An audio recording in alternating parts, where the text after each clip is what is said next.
dari Provinsi Lampung. Provinsi Lampung pada Parade Tari Nusantara tahun ini akan menampilkan tari dengan judul Marok.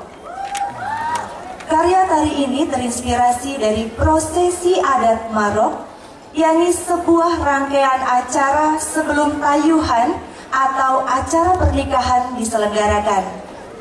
Muli mekanai, yakni bujang dan gadis duduk saling berhadapan melantunkan nyambai, syair pantun yang didendangkan secara berbalas untuk menyampaikan hasrat yang terpendam.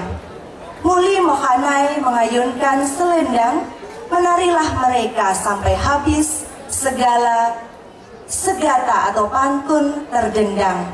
Muli Mohanai bersuka cita, saat itulah mempelai siap untuk disandingkan. Baik, tanpa berlama-lama lagi, kami tampilkan Provinsi Lampung.